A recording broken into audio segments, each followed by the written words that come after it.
নমস্কার বন্ধুরা, টিপ স্টাডি চ্যানেলের পক্ষ থেকে আপনাদের সকলকে জানাই স্বাগতম। তো আজকে আমরা টিটেড পেপার 2 এর জন্য জিওগ্রাফি টপিক আমাদের পরিবর্তনশীল পৃথিবী, তার থেকে আবহাওয়া এবং তার ক্ষয় থেকে 50 মোস্ট ইম্পর্ট্যান্ট কোয়েশ্চেন্স আমি এই ভিডিওতে তুলে ধরেছি। তো আশা করছি এই ভিডিওটা আপনাদের এক্সাম প্রিপারেশনকে অনেকটা মজবুত করতে সক্ষম হবে। আর যদি ভিডিওটা ভালো লাগে থাকে অবশ্যই একটা লাইক, কমেন্ট, শেয়ার এবং সাবস্ক্রাইব করে দিয়ে ডিপ স্টাডি চ্যানেলের সঙ্গে জুড়ে থাকার চেষ্টা করবেন। শুরু করছি আজকের ভিডিও প্রথম কোয়েশ্চেন দিয়ে, যেখানে বলা হয়েছে ভূত্বক কী দ্বারা বিভক্ত। খুব ইম্পর্টেন্ট কোয়েশ্চেন, অবশ্যই মনে রাখবেন। ভূত্বক কী দ্বারা বিভক্ত, সেটা কিন্তু ভূত্বকীয় পাত দ্বারা কিন্তু ভূত্বকটা বিভক্ত রয়েছে। তারপর 2 নম্বর কোয়েশ্চেন, যেখানে বলা হয়েছে ভূত্বকীয় পাত নড়াচড়া করছে কিসের জন্য। একটু কারেকশন করে নেবেন, এখানে ভূত্বকীয় পাত হবে, এখানে বাদ হয়ে গেছে, এটা পাত হবে, ঠিক আছে। ভূত্বকীয় পাত নড়াচড়া করছে কিসের জন্য, সেটা ভূত্বকীয় পাতগুলো যখনই নড়াচড়া করে মানে আমাদের বুঝে নিতে হবে যে সেখানে গলিত ম্যাগমার জন্য বা গলিত ম্যাগমা রয়েছে, সেই কারণেই কিন্তু ভূত্বকীয় পাতগুলো সেগুলো কিন্তু নড়াচড়া করতে দেখা যায়, ঠিক আছে। তারপর 3 নম্বর কোয়েশ্চেন, যেখানে বলা হয়েছে ভূপৃষ্ঠের উপরিতলের বলকে কি বলে। তো ভূপৃষ্ঠের উপরিতলের যে বল রয়েছে সেগুলিকে কিন্তু আমরা বাহ্যিক বল বলবো, ঠিক আছে, বাহ্যিক বল। তারপর 4 নম্বর কোয়েশ্চেন, যেখানে বলা হয়েছে ভূত্বকীয় পাতগুলির নড়াচড়া কিসের পরিবর্তন ঘটায়। অর্থাৎ ভূত্বকীয় পাতগুলি যখন নড়াচড়া করে তখন কিসের পাত পরিবর্তন ঘটায়, তখন কিন্তু সেটা ভূপৃষ্ঠের পরিবর্তন ঘটায়। ক্লিয়ার, ভূপৃষ্ঠের পরিবর্তন ঘটাবে। তারপর 5 নম্বর কোয়েশ্চেন, যেখানে বলা হয়েছে পৃথিবীর অভ্যন্তরের ক্রিয়াশীল বলকে কি বলা হয়। অর্থাৎ পৃথিবীর অভ্যন্তরে যখন কোনো ক্রিয়াশীল বল কাজ করবে তখন সেটাকে আমরা বলবো অভ্যন্তরীণ বল। ক্লিয়ার। এবার আমরা 6 নম্বর কোয়েশ্চেনের দিকে মুভ করব, যেখানে বলা হয়েছে ভূপৃষ্ঠের উপর ব্যাপক ধ্বংস হয় কিসের জন্য। অর্থাৎ ভূপৃষ্ঠের উপরিস্তর যখন ব্যাপক ধ্বংস হতে দেখা যায় সেটা কিসের জন্য ধ্বংস হয়। তো সেটার জন্য নানান কারণ রয়েছে, তার মধ্যে একটা কারণ হলো ভূমিকম্প, যেমন অগ্নুৎপাত, এরকম বিভিন্ন কারণ হতে পারে। তো অপশনে যখন দেবে আমাদের কোয়েশ্চেনে তখন কিন্তু আমাদের বুঝে আনসারটা চুজ করতে হবে, ঠিক আছে। তো আমি এখানে একটা কারণ দিয়েছি, ভূমিকম্পের জন্য কিন্তু ভূপৃষ্ঠের উপরিস্তর ধ্বংস হতে দেখা যায়। অনেকগুলো কারণ হতে পারে, যেমন আগ্নেয়গিরি ধ্বংসাবশেষের ফলে, এরকম বিভিন্ন ধরনের কারণ হতে পারে, ঠিক আছে। তো স্পেশালি কি হয়, ভূমিকম্পের জন্য ভূপৃষ্ঠের যে উপরিস্তরটা সেটা ধ্বংস হতে দেখা যায়। এবার আমরা 7 নম্বর কোয়েশ্চেন্সের দিকে মুভ করব, যেখানে বলা হয়েছে ভূপৃষ্ঠের সামগ্রিক কম্পনকে কি বলে। তো ভূপৃষ্ঠে যখন সামগ্রিকভাবে যখন কোনো কম্পন সৃষ্টি হবে তখন সেটাকে কিন্তু আমরা নর্মালি ভূমিকম্প হিসাবেই চিনব, ঠিক আছে। তারপর 8 নম্বর কোয়েশ্চেন্সের দিকে আমরা মুভ করব, যেখানে বলা হয়েছে ভূত্বকের যে অংশে কম্পন সৃষ্টি হয় তাকে কি বলে। অর্থাৎ ভূমিকম্পের যে অংশে বা যে জায়গার মধ্যে কম্পনটা সৃষ্টি হয় তাকে কি বলবো। তো সেটাকে কিন্তু ভূমিকম্পের কেন্দ্র বলা হয়, ঠিক আছে, সেন্টার, ঠিক আছে। তো ভূমিকম্পের কেন্দ্র বলবো। ভূমিকম্পের কেন্দ্র থেকে ভূপৃষ্ঠের উপরে সোজাসুজি স্থানকে কি বলবো। অর্থাৎ ভূমিকম্পের কেন্দ্র থেকে ভূপৃষ্ঠের উপরে যখন সোজাসুজি যে স্থানটা রয়েছে সেটাকে কি বলবো, সেটাকে কিন্তু ভূমিকম্পের উপকেন্দ্র বলা হয়। কি বলা হয়, ভূমিকম্পের উপকেন্দ্র। এগুলো থেকে এক্সামে কিন্তু কোয়েশ্চেন আসে, অবশ্যই এগুলো আমাদের মনে রাখতে হবে। ভূপৃষ্ঠের কেন্দ্র থেকে ভূপৃষ্ঠের উপরে যখন সোজাসুজিভাবে যে স্থানটা থাকবে সেটাকে কিন্তু ভূমিকম্পের উপকেন্দ্র বলবো। ক্লিয়ার। এবার আমরা 10 নম্বর কোয়েশ্চেন্সের দিকে মুভ করব, যেখানে বলা হয়েছে ভূমিকম্পের তরঙ্গ কত প্রকার। আমরা সবাই জানি ভূমিকম্পের তরঙ্গ কিন্তু 3 প্রকার, ঠিক আছে, প্রাথমিক তরঙ্গ, গৌণ তরঙ্গ এবং পৃষ্ঠ তরঙ্গ, ঠিক আছে।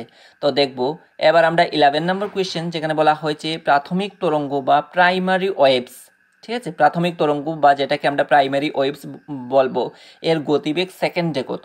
তো সেকেন্ডে যদি আসে অবশ্যই আমাদের মনে রাখতে হবে যে 5 থেকে 14 কিমি, অর্থাৎ 5 থেকে 14 কিমি এ পর্যন্ত হয়ে যেতে পারে ভূমিকম্পের যে প্রাথমিক তরঙ্গ বা ওয়েভস যেটা রয়েছে সেটা ছড়িয়ে পড়তে পারে, ঠিক আছে, 5 থেকে 14 কিলোমিটার জায়গা জুড়ে সেটা ছড়িয়ে পড়তে পারে সেকেন্ডে, ঠিক আছে। এবার আমরা 12 নম্বর কোয়েশ্চেন, যেখানে বলা হয়েছে গৌণ তরঙ্গ বা সেকেন্ডারি ওয়েভস এর গতিবেগ সেকেন্ডে কত। খুব ইম্পর্টেন্ট কোয়েশ্চেনগুলো যেগুলো আমি দিচ্ছি, অবশ্যই খুব ইম্পর্টেন্ট কোয়েশ্চেন। আপনারা যারা যারা এই কোয়েশ্চেনগুলো জানেন না বা জানেন যদি তাহলে তো খুবই ভালো, আর যারা জানেন না অবশ্যই এগুলো হ্যান্ড নোট বানিয়ে ফেলুন বা কাজে দেবে। তারপর 12 নম্বর কোয়েশ্চেন, যেখানে বলা হয়েছে গৌণ তরঙ্গ বা সেকেন্ডারি ওয়েভস এর গতিবেগ সেকেন্ডে কত। তো সেটার গতিবেগ 3.5 থেকে 7.2 কিমি, ঠিক আছে, 3.5 থেকে 7.2 কিমি হলো গৌণ তরঙ্গ বা সেকেন্ডারি ওয়েভস। খুব ইম্পর্টেন্ট, অবশ্যই মনে রাখবেন। তারপর আমরা নজর দেব 13 নম্বর কোয়েশ্চেন্সের দিকে, যেখানে বলা হয়েছে প্রাথমিক তরঙ্গকে ইংরেজি কোন লেটার দ্বারা সূচিত করা হয় বা কোন অক্ষর দ্বারা সূচিত করা হয়। অর্থাৎ প্রাথমিক তরঙ্গ বা যেটাকে আমরা কি বলি প্রাইমারি ওয়েভস বলি, সেটা কিন্তু পি দ্বারা কিন্তু সূচিত করা হয়, ঠিক আছে, পি দ্বারা। এবার আমরা 14 নম্বর কোয়েশ্চেন্সের দিকে মুভ করব, যেখানে বলা হয়েছে গৌণ তরঙ্গকে ইংরেজি কোন লেটার দ্বারা সূচিত করা হয়। গৌণ তরঙ্গ দ্যাট মিন্স এখানে আমাদের সেকেন্ডারি ওয়েভসের কথা বলছে, তো এটাকে এস দ্বারা সূচিত করা হয়, ঠিক আছে। এবার আমরা নজর দেব 15 নম্বর কোয়েশ্চেন্সের দিকে, যেখানে বলা হয়েছে পৃষ্ঠ তরঙ্গ বা সারফেস ওয়েভস এর গতিবেগ সেকেন্ডে কত। পৃষ্ঠ তরঙ্গ বা সারফেস ওয়েভস এর গতিবেগ সাধারণত 3 কিমি হয়ে থাকে। কত কিমি? 3 কিমি, ঠিক আছে। এবার পৃষ্ঠ তরঙ্গকে ইংরেজি কোন লেটার দ্বারা সূচিত করা হয়, সেটাকে কিন্তু এল লেটার দ্বারা সূচিত করা হয়, ইংরেজি এল লেটার্স দ্বারা সূচিত করা হয়। খুব ইম্পর্টেন্ট কোয়েশ্চেন এগুলো থেকে কিন্তু কোয়েশ্চেন এক্সামে আসে, আমাদের এগুলো ভালো করে মনে রাখতে হবে। পৃষ্ঠ তরঙ্গকে কোন লেটার দ্বারা সূচিত করা হয়, সেটাকে কিন্তু এল লেটার দ্বারা সূচিত করা হয়ে থাকে। এবার 17 নম্বর কোয়েশ্চেন, আমরা সবাই জানি ভূমিকম্পের পরিমাপক, ভূমিকম্পের কম্পন পরিমাপক যন্ত্রের নাম কি। তো এটা কি শুধুমাত্র সিসমোগ্রাফ যন্ত্রের সাহায্যে কিন্তু ভূমিকম্পের কম্পন যেটা সেটা কিন্তু পরিমাপ করা হয়, ঠিক আছে। ভূমিকম্পের কম্পন পরিমাপক যন্ত্রের নাম হলো সিসমোগ্রাফ যন্ত্রের সাহায্যে ভূমিকম্পের কম্পনটা পরিমাপ করা হয়। এবার আমরা দেখব 18 নম্বর কোয়েশ্চেন, যেখানে বলা হয়েছে ভূমিকম্পের তীব্রতা পরিমাপক যন্ত্রের নাম কি। আর তীব্রতা যেটা পরিমাপ করা হয় সেটা কিন্তু রিক্টার স্কেলে পরিমাপ করা হয় কম্পনটা সিসমোগ্রাফ যন্ত্রের সাহায্যে, আর ভূমিকম্পের তীব্রতা যেটা সেটা কিন্তু পরিমাপ করা হয় রিক্টার স্কেলের সাহায্যে। ক্লিয়ার? এবার আমরা 19 নম্বর কোয়েশ্চেন্সের দিকে নজর দেব, যেখানে বলা হয়েছে পৃথিবীর ভূচিত্র প্রতিনিয়ত ক্ষয়ের কারণ কি। খুব ইম্পর্টেন্ট কোয়েশ্চেন আপকামিং টিটেট পেপার 2 এর জন্য, অবশ্যই সেটা মনে রাখবেন। পৃথিবীর ভূচিত্র প্রতিনিয়ত ক্ষয়ের কারণ কি। তো সেটার পেছনে মূলত দুটি কারণই অত্যন্ত গুরুত্বপূর্ণ কারণ, সেটা হলো আবহবিকার এবং ক্ষয়ভবন। এই দুটি কারণের জন্যই কিন্তু পৃথিবীর ভূচিত্রটা প্রতিনিয়ত কি হচ্ছে, ক্ষয় হচ্ছে। আবহবিকার এবং ক্ষয়ভবন এই দুটি ক্ষয়ের কারণ, ঠিক আছে। পৃথিবীর ভূচিত্রটা প্রতিনিয়ত কি হচ্ছে, ক্ষয় হচ্ছে বা পরিবর্তন হচ্ছে আমরা বলতে পারি। এবার আমরা 20 নম্বর কোয়েশ্চেন্সের দিকে মুভ করব, যেখানে বলা হয়েছে আবহাওয়ার উপাদানের জন্য শিলার চূর্ণ বিচূর্ণ হওয়াকে কি বলে। খুব ইম্পর্টেন্ট কোয়েশ্চেন, অবশ্যই মনে রাখবেন। আবহাওয়ার উপাদানের জন্য শিলার যে চূর্ণ বিচূর্ণ হয় সেটাকে আমরা কিন্তু বলে থাকি আবহবিকার। ক্লিয়ার? এবার 21 নম্বর কোয়েশ্চেন্সের দিকে নজর দেব, যেখানে বলা হয়েছে ভূপৃষ্ঠের আলগা অংশগুলো যে প্রক্রিয়ায় প্রসারিত হয় তাকে কি বলে। তো ভূপৃষ্ঠের যে আলগা অংশগুলো যে প্রক্রিয়ায় সেগুলো প্রসারিত হয় তখন তাকে আমরা কি বলবো, তখন তাকে আমরা বলবো ক্ষয়ীভবন। কি বলবো? ক্ষয়ীভবন। ক্লিয়ার? এবার আমরা 22 নম্বর কোয়েশ্চেন্সের দিকে মুভ করব, যেখানে বলা হয়েছে পৃথিবীর উচ্চতম জলপ্রপাতটির নাম কি। তো এটা হলো অ্যাঞ্জেল ফলস জলপ্রপাত। অ্যাঞ্জেল ফলস জলপ্রপাত কোথায় রয়েছে? ক্যালিফোর্নিয়ায়, ঠিক আছে। ক্যালিফোর্নিয়ায় অ্যাঞ্জেল ফলস জলপ্রপাতটা দেখতে পাওয়া যায় এবং এই জলপ্রপাতটাই হলো পৃথিবীর উচ্চতম জলপ্রপাত। ক্লিয়ার? এবার আমরা 23 নম্বর কোয়েশ্চেন্সের দিকে নজর দেব, যেখানে বলা হয়েছে নায়াগ্রা জলপ্রপাত কোথায় অবস্থিত। খুব ইম্পর্টেন্ট কোয়েশ্চেন্স, উত্তর আমেরিকায়। কোয়েশ্চেনটা কিন্তু ঘুরিয়ে আসতে পারে যে উত্তর আমেরিকার একটি জলপ্রপাতের নাম করো, তাহলে এটা হয়ে যাবে নায়াগ্রা জলপ্রপাত। আর যদি আসে যে নায়াগ্রা জলপ্রপাত কোথায় অবস্থিত, সেটা হয়ে যাবে উত্তর আমেরিকায়। ক্লিয়ার? এবার আমরা 24 নম্বর কোয়েশ্চেন্সের দিকে নজর দেব, যেখানে বলা আছে কোন নদীর আঁকাবাঁকা গতিপথকে কি বলে। খুব ইম্পর্টেন্ট কোয়েশ্চেন এবং প্রায়শই এটা এক্সামে আসতে দেখা যায়, তো অবশ্যই মনে রাখবেন কোন নদীর আঁকাবাঁকা গতিপথকে আমরা কি বলবো। তো মনে রাখবেন কোন নদীর আঁকাবাঁকা যখনই কোনো গতিপথ থাকবে তখন সেটাকে আমরা বলবো মিয়েন্ডার। ক্লিয়ার? মিয়েন্ডার। তারপর 25 নম্বর কোয়েশ্চেন্সের দিকে নজর দেব, যেখানে বলা হয়েছে আফ্রিকার একটি জলপ্রপাতের নাম উল্লেখ করো। তো আফ্রিকায় একটি জলপ্রপাত রয়েছে, সেটার নাম হলো ভিক্টোরিয়া জলপ্রপাত। কি জলপ্রপাত? ভিক্টোরিয়া জলপ্রপাত। 26 নম্বর কোয়েশ্চেন্সের দিকে আমরা নজর দেব, যেখানে বলা হয়েছে নদীর স্রোত কঠিন শিলার উপর থেকে খাড়াভাবে নেমে আসাকে কি বলে। তো এটাকে কিন্তু নদীর স্রোত যখন কঠিন শিলার উপর থেকে খাড়াভাবে যখন নিচের দিকে নামে তখন সেটাকে আমরা কি বলি, সেটাকে আমরা জলপ্রপাত বলবো কিংবা ওয়াটারফলস বলে থাকি। তারপর 27 নম্বর কোয়েশ্চেন, যেখানে বলা হয়েছে গুড়ার খুরের মতো দেখতে হ্রদকে, সরি এখানে একটু মিস্টেক হয়ে গেছে, একটু কারেকশন করে নেবেন আপনারা। এখানে হ্রদ হবে, ঠিক আছে, হ্রদ নয়। হ্রদকে কি বলা হয়? তো মনে রাখবেন ঘোড়ার খুরের মতো দেখতে হ্রদকে কি বলা হয়, সেটাকে কিন্তু অশ্বক্ষুরাকৃতি হ্রদ। এবার আমরা যদি এই কোয়েশ্চেনটা যদি আমরা বুঝি, তাহলে বুঝে যদি আনসারটা করি, তাহলে কিন্তু এখানেই মানে অপশনের মধ্যেই কিন্তু কোয়েশ্চেনটার আনসার পেয়ে যাব।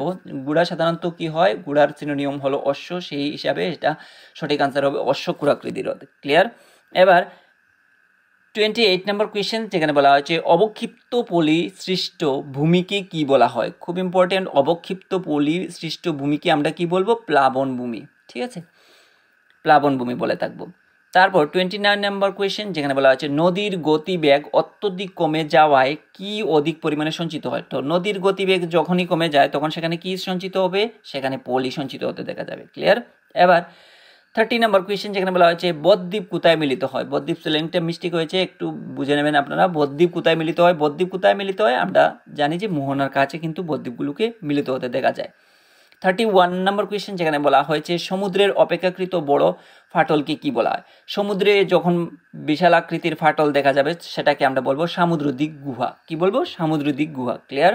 এবার 32 নম্বর কোয়েশ্চেন্সের দিকে আমরা নজর দেব, যেখানে বলা হচ্ছে সঞ্চিত পলি নদীর মোহনায় যে দ্বীপ সৃষ্টি করে তাকে কি বলবো? তো সঞ্চিত পলি যখন নদীর মোহনায় কোনো ধরনের দ্বীপ সৃষ্টি করে সেটাকে আমরা কিন্তু বদ্বীপ বলে থাকি। তারপর 33 নম্বর কোয়েশ্চেন, যেখানে বলা হচ্ছে মরুভূমিতে বায়ু প্রবাহের ফলে সঞ্চিত বালির এলাকাকে কি বলে? তো মনে রাখবেন মরুভূমিতে যখন কোনো বায়ু প্রবাহিত হবে এবং তার ফলস্বরূপ যে সঞ্চিত বালির এলাকা সৃষ্টি হবে সেটাকে আমরা বলবো লুইস ভূমি। ক্লিয়ার? খুব ইম্পর্টেন্ট, অবশ্যই মনে রাখবেন মরুভূমিতে বায়ু প্রবাহের ফলে সঞ্চিত বালির যে এলাকা সেটাকে আমরা লুইস ভূমি বলে থাকি। 34 নম্বর কোয়েশ্চেন, যেখানে বলা হয়েছে সামুদ্রিক গুহার ছাদকে কি বলা হয়? অর্থাৎ সমুদ্রের নিচে যে গুহার ছাদ রয়েছে সেটাকে কিন্তু সামুদ্রিক খিলান বলা হয়। খুব ইম্পর্টেন্ট, অবশ্যই মনে রাখবেন সামুদ্রিক গুহার যে ছাদগুলো সমুদ্রের নিচে দেখতে পাওয়া যায় সেটাকে বলা হয় সামুদ্রিক খিলান। ক্লিয়ার? এবার আমরা 35 নম্বর কোয়েশ্চেন্সের দিকে নজর দেব, যেখানে বলা হয়েছে ক্ষয়ের ফলে সমুদ্র খিলানের ভেঙে পড়া দেওয়ালকে কি বলা হয়? যখনই কোনো ক্ষয় দেখা দেবে সমুদ্রের মধ্যে এবং যখনই সমুদ্র খিলান ভেঙে পড়ে যাবে এবং সেটা সমুদ্রের নিচে জমা হবে তখন সেটাকে আমরা কি বলবো? সেটাকে বলবো স্ট্যাক। ঠিক আছে, স্ট্যাক। তারপর 36 নম্বর কোয়েশ্চেন, যেখানে বলা হয়েছে উলম্বভাবে সমুদ্রের জল তুলের হয়ে গেছে, একটু কারেকশন করে নেবেন, এটা হবে তলের। ঠিক আছে, তলের দাঁড়িয়ে থাকা উপকূলকে কি বলে? উলম্বভাবে সমুদ্রের জল তলের দাঁড়িয়ে থাকা উপকূলকে আমরা কি বলবো? সেটাকে বলবো সামুদ্রিক খাড়া। সামুদ্রিক খাড়া বলে থাকি। 36 নম্বর কোয়েশ্চেন, যেখানে বলা হয়েছে সমুদ্র তরঙ্গ তটভূমিতে পলি জমা করতে করতে কি সৃষ্টি করে? তো মনে রাখবেন সমুদ্র তরঙ্গ তটভূমিতে পলি জমা করতে করতে সে জায়গাতে একটা সৈকত ভূমির সৃষ্টি করে। ক্লিয়ার? এবার 37 নম্বর কোয়েশ্চেন, যেখানে বলা হয়েছে মাটি ও শিলা বিচূর্ণ করে ভূপৃষ্ঠের ক্ষয় সাধন করাকে কি বলে? মাটি ও শিলা বিচূর্ণ করে ভূপৃষ্ঠের যখনই কোনো ক্ষয় সাধন হবে তখন সেটাকে আমরা বলবো হিমবাহ। কি বলবো? হিমবাহ। তারপর 38 নম্বর কোয়েশ্চেন, যেখানে বলা হয়েছে মরুভূমিতে ব্যাঙের ছাতার মতো দেখতে শিলাকে কি বলা হয়? খুব ইম্পর্টেন্ট কোয়েশ্চেন, আপকামিং টিটেট পেপার 2 এর জন্য অবশ্যই মনে রাখবেন এবং অনেকবার এটা এক্সামে এসেছিল। মরুভূমিতে ব্যাঙের ছাতার মতো দেখতে শিলাকে কি বলবো? সেটাকে কিন্তু গুড় বা মাশরুম রক নামে আমরা চিনি। ঠিক আছে, গুড় বা মাশরুম রক আমরা এটাকে বলে থাকবো। সেই হিসাবে আমাদের কোয়েশ্চেনের সঠিক আনসার হবে গুড় বা মাশরুম রক। এই কোয়েশ্চেনের এগেনস্টে কারেক্ট আনসার।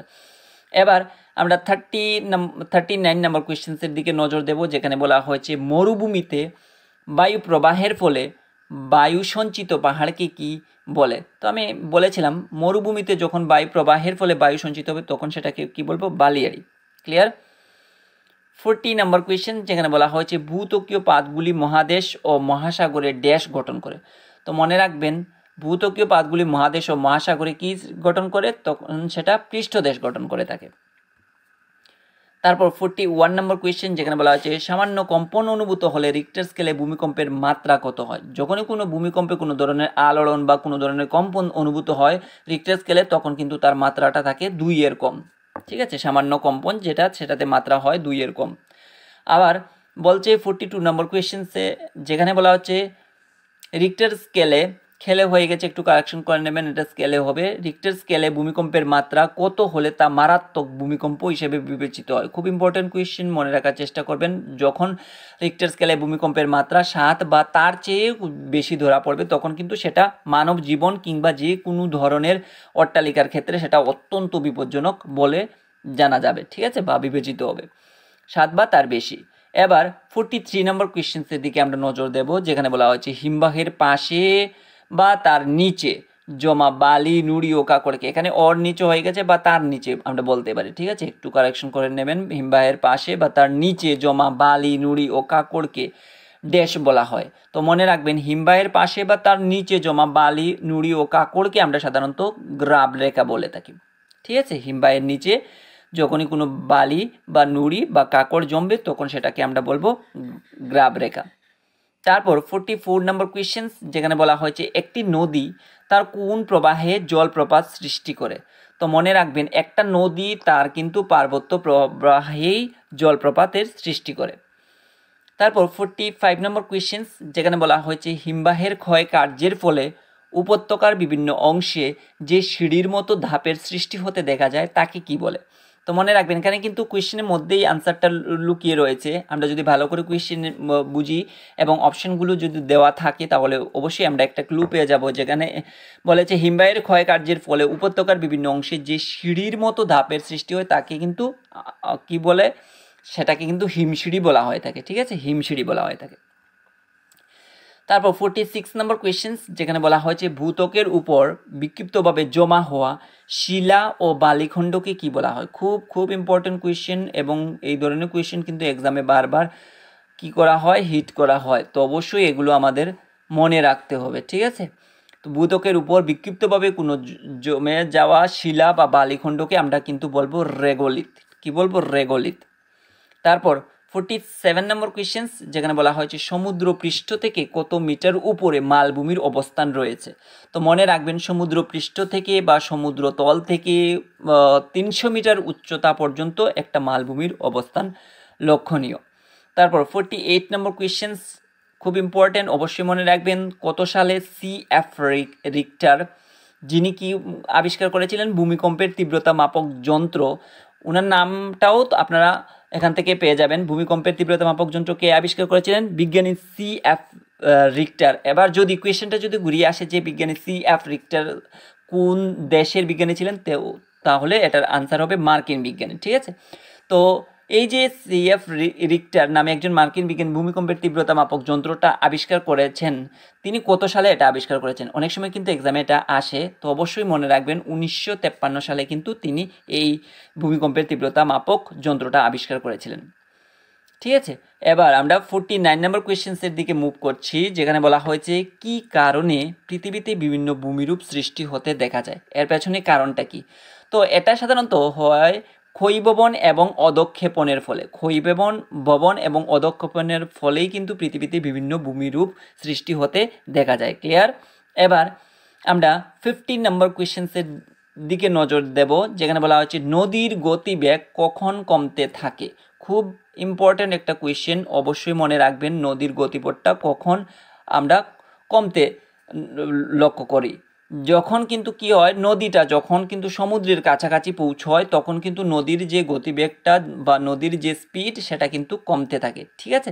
নদী যখন সমুদ্রের কাছাকাছি গিয়ে পৌঁছবে তখন কিন্তু একটা নদীর গতিবেগটা যতখানি ছিল পূর্বের তুলনায় সেটা কমতে থাকবে, ঠিক আছে। তো এই ছিল আজকের জিওগ্রাফি টপিক, আমাদের পরিবর্তনশীল পৃথিবী, তার আবহাওয়া এবং তার ক্ষয় থেকে 50 মোস্ট ইম্পর্টেন্ট কোয়েশ্চেন্স। আশা করি এই ভিডিওটা আপনাদের এক্সাম প্রিপারেশনকে অনেকটা মজবুত করতে সক্ষম হয়েছে। আর যদি এই ধরনের ভিডিওটা আপনারা আরও পেতে চান ডিপ স্টাডি চ্যানেলের পক্ষ থেকে, তো অবশ্যই ডিপ স্টাডি চ্যানেলের সঙ্গে জুড়ে থাকার চেষ্টা করবেন। আর যদি ভিডিওটা ভালো লাগে থাকে অবশ্যই একটা লাইক, কমেন্ট, শেয়ার এবং সাবস্ক্রাইব করে দিয়ে ডিপ স্টাডি চ্যানেলের সঙ্গে গভীরভাবে জুড়ে থাকার চেষ্টা করবেন। ধন্যবাদ সবাইকে। আপনারা সবাই ভালো থাকুন, সুস্থ থাকুন।